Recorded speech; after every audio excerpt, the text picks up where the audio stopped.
नमस्कार मित्रों, इल्विन क्लासेस के यूट्यूब प्लेटफॉर्म पे आपका बहुत बहुत स्वागत है। मेरा नाम विवेक है। आज हम लोग एक बहुत ही महत्वपूर्ण मुद्दे पर बात करने वाले हैं। मुद्दा होगा भारत में हो रही रेलवे दुर्घटनाएं। रेल दुर्घटनाओं के बारे में बात करेंगे। क्यों ऐसी दुर्घटनाएं हो रही है, क्या हमें व्यवस्थाओं में कुछ बदलाव होने चाहिए या व्यवस्थाओं में बदलाव के चलते यह स्थितियां उत्पन्न हो गई है। क्या रेलवे सुरक्षा कवच के रूप में जो जारी की गई स्थितियां प्रणालियां, क्या वह अपना सही काम नहीं कर पा रही है या और कोई अन्य इसके पीछे कारण है जो इतनी बड़ी और रेलवे दुर्घटनाओं को दावत दे रहा है। इस पूरे वीडियो सेशन में हम शुरू से मतलब आजादी के बाद से अभी वर्तमान समय तक रेलवे में हुई दुर्घटनाओं का दशकवार पूरा जायजा जानने का प्रयास करेंगे। पूरे वीडियो सेशन को हम सेगमेंट वाइज बात करेंगे कि उसमें कौन कौन से अवयव हैं, किन किन बिंदुओं पर हमें बात करना चाहिए, कौन कौन से बिंदु उपयोगी है और जानकारी के लिए है। या जो हमारी कक्षा होती है इसका राजनीति से कोई लेना देना नहीं होता है। तटस्थ कक्षाएं होती हैं, परीक्षा के पॉइंट ऑफ व्यू से भी जरूरी होता है, आम जानकारी के लिए भी जरूरी होता है। कक्षा को तो प्रारंभ करेंगे ही, लेकिन उसके पहले अगर आप हमारे इल्विन क्लासेस चैनल को नहीं सब्सक्राइब किए हैं तो चैनल को जरूर सब्सक्राइब करिए, बेल आइकन का बटन दबाइए ताकि जो भी वीडियोस आए उसका नोटिफिकेशन आप तक पहुंचे और आप उसका लाभ उठा सके। आइए वीडियो सेशन की तरफ वापस आते हैं और टाइटल को समझते हुए वीडियो की रूपरेखा को देखते हैं। रेलवे दुर्घटना बहुत बड़ी समस्या। आखिर क्यों रेलवे दुर्घटना एक बहुत बड़ी समस्या के रूप में हम जब कहीं जाते हैं, यात्रा करते हैं तो मानते हैं कि सबसे जो सुगम यात्रा होती है वह रेलवे की होती है, सबसे सुरक्षित यात्रा रेलवे की होती है, सबसे किफायती यात्रा रेलवे की होती है। लेकिन आज रेलवे यानी हम रेल से यात्रा करने के पहले दसियों बार अपने आप से यह प्रश्न पूछते हैं कि क्या आज रेलवे सुरक्षित है या नहीं है। रोज इस तरह की दुर्घटनाएं हो रही हैं, तो इसी विषय में आज हम बात करने वाले हैं। की तरफ तो रेलवे दुर्घटना समस्या, किन समस्याओं में फंसा है भारतीय रेलवे। रेलवे दुर्घटना की जो समस्या है तो किन समस्याओं में हमारा भारतीय रेलवे फंसा है। बात करेंगे खबर की। खबर क्या है, रेलवे दुर्घटनाओं का नया जो ट्रेंड चला है वह क्या है और रेलवे के समक्ष चुनौतियां क्या क्या है। तो आइए एक एक कर हम सभी बिंदुओं पर बात करते हैं। खबर यह है कि 17 अक्टूबर को असम में अगरतला कोलकाता लोकमान्य एक्सप्रेस के 8 डिब्बे पटरी से उतर गए, लेकिन कोई हताहत नहीं हुआ। इस तरह की कई घटनाएं आम रूप से देखने को मिल रही है। आज 17 अक्टूबर की बात है, एक हफ्ते पहले की बात है। असम में अगरतला लोकमान्य तिलक एक्सप्रेस के 8 डिब्बे पटरी से उतर गए, अर्थात डीरेल हो गए। 17 अक्टूबर को चेन्नई के पास एक यात्री ट्रेन में खड़ी मालगाड़ी को पीछे से टक्कर मार दी। पिछले समय में इस तरीके की कई घटनाएं आपको देखने को मिलती है जो भारतीय रेलवे से जुड़ी हुई है। अगर 2 जून 2023 को बालासोर में हुई दुर्घटना में सबसे ज्यादा 275 मौतें हुई है। 2 जून 2023 को पिछले वर्ष बालासोर में जो रेलवे दुर्घटना हुई थी उसमें 250 के आसपास लोग मारे गए थे, ऐसी जानकारी साझा हुई है।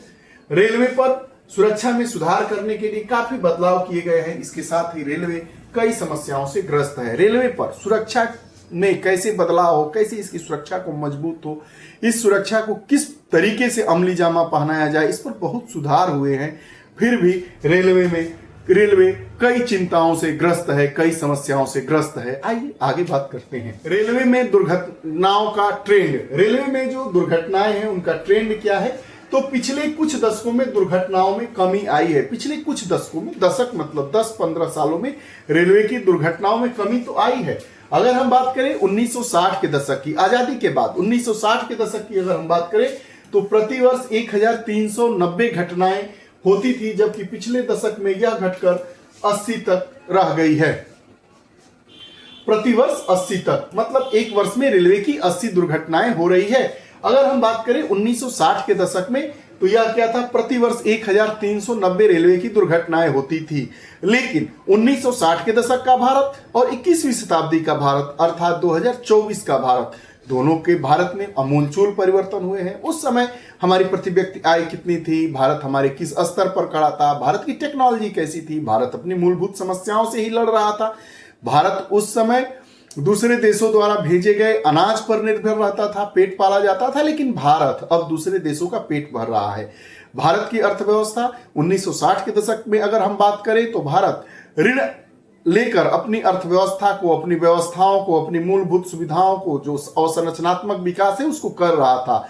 लेकिन आज का भारत दूसरे देशों में उनकी मूलभूत आवश्यकताओं को पूरा करने के लिए संरचनात्मक और आर्थिक मदद कर रहा है। तो आज के भारत में अगर 80 प्रतिवर्ष भी रेलवे दुर्घटनाएं होती है तो यह बहुत ही बड़ी गंभीर समस्या है। उस समय भी समस्या गंभीर है क्योंकि जीवन का कोई मूल्य नहीं होता है और जीवन का मूल्य कभी घटता बढ़ता नहीं है।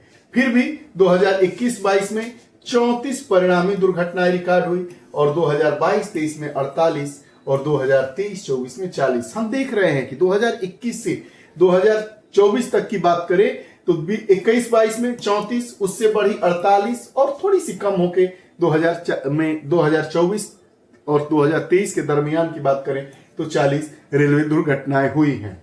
अधिकांश दुर्घटनाएं कब हुई है और जो अधिकांश दुर्घटनाएं हुई है वो मानवीय भूल के कारण हुई है। रेलवे कर्मचारियों की चूक 55.8% और गैर कर्मचारी चूक 28.4%। मतलब 55.8% चूक से जो रेलवे के कर्मचारी हैं उनकी गलती से, उनकी मानवीय भूल से यह घटनाएं होती है और जो 28.4% घटनाएं हैं वह गैर कर्मचारी चूक से होती है। मतलब इसमें कर्मचारियों की कोई गलती नहीं होती है। अब बात करते हैं कि रेलवे के समक्ष क्या क्या चुनौतियां हैं। अगर हम बात करें तो रेलवे की जो कवच प्रणाली है, तकनीकी समाधान कवच प्रणाली पर क्यों प्रश्न उठाए जा रहे हैं, आइए इस पर भी हम बात कर लेते हैं। अगर हम तकनीकी समाधान कवच प्रणाली की बात करें तो टकरावों को रोकने के लिए डिजाइन की गई एक स्वचालित ट्रेन सुरक्षा प्रणाली है। कवच प्रणाली क्या है? जो टकराव होती है, ट्रेनों का टकराव, उसको रोकने के लिए एक सुरक्षा कवच प्रणाली के रूप में कवच को विकसित किया गया है। स्वचालित ट्रेन सुरक्षा प्रणाली है, स्वचालित, अपने आप चलती है। फरवरी 2024 तक कवच को 1465 किलोमीटर या कुल रेलवे नेटवर्क के 2% पर स्थापित कर दिया गया है। फरवरी 2024 तक की बात की जाए जब बजट पेश हुआ था, मतलब लोकसभा चुनाव के पहले तक की हम बात अगर करें तो ये जो 1465 किलोमीटर जो रेलवे का रूट है उस पर कवच प्रणाली को डेवलप कर दिया गया और अगर पूरा माने तो केवल 2% हिस्सों पर इस प्रणाली को स्थापित कर दिया गया है। प्रति किलोमीटर 50 लाख रुपए और प्रति लोकोमोटिव 70 लाख रुपए की लागत इसमें आती है।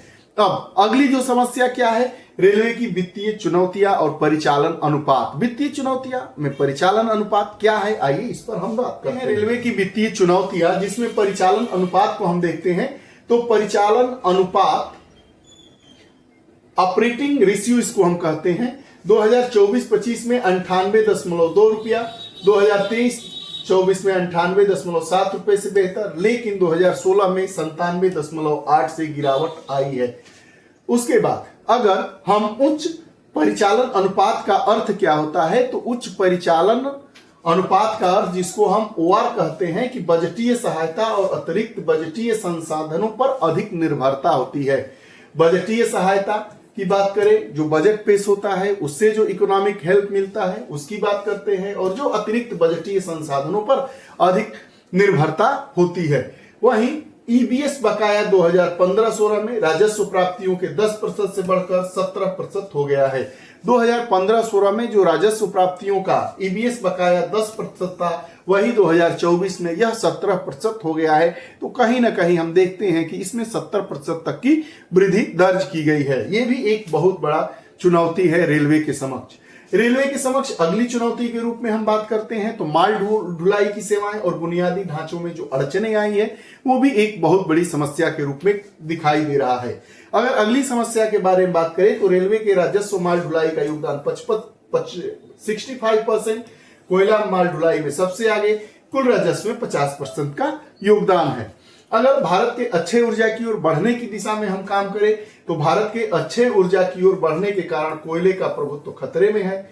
कोयले का प्रभुत्व खतरे में है क्योंकि अक्षय ऊर्जा अर्थात जो सोलर एनर्जी है उसी से हम अपने कार्यों को संपादित कर रहे हैं। तो यह जो बात कह रहा है कि भारत के अक्षय ऊर्जा की ओर बढ़ने के कारण कोयले के प्रभुत्व खतरे में है। समर्पित माल ढुलाई गलियारे अगर केवल पूर्वी डीएफसी पूरी तरह से चालू, जबकि अन्य अभी भी योजना में है या आंशिक रूप से पूरे हो चुके हैं, ये भी एक रेलवे के सामने बहुत बड़ी चुनौती है। हमने अंतिम चुनौती के रूप में हम बात करें तो सुरक्षा संबंधी चिंताएं और कार्यबल की चुनौतियों में हम बात करें तो जो लोकोमोटिव लोकोमोटिव पायलटों के समक्ष तनावपूर्ण स्थिति रहती है। 12 घंटे की शिफ्ट और उच्च कार्यभार इसमें शामिल है। जो मतलब लोकोमोटिव मतलब जो लोग रेलवे के ड्राइवर होते हैं, ट्रेन चलाते हैं, उनकी ड्यूटी 12 घंटे की शिफ्ट की होती है और उच्च कार्यभार होता है, मतलब बहुत तनाव वाला कारण होता है। ये भी एक रेलवे के सामने जबरदस्त चुनौती के रूप में इसको पेश किया गया है।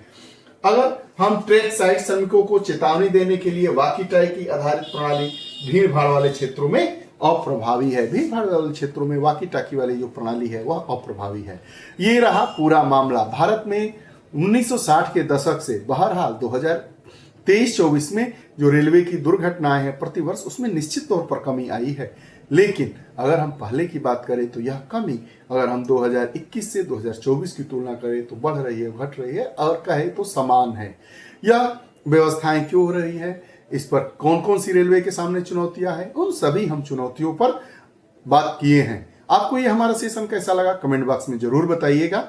अगर आप हमारे चैनल से नहीं जुड़े हैं तो चैनल से जुड़िए, इष्ट मित्रों तक इस चैनल को शेयर करिए, बेल आइकन का बटन दबाइए ताकि जो भी वीडियोस आए उसका नोटिफिकेशन आप तक पहुंचे और आप उसका लाभ उठा सके। बहुत बहुत धन्यवाद।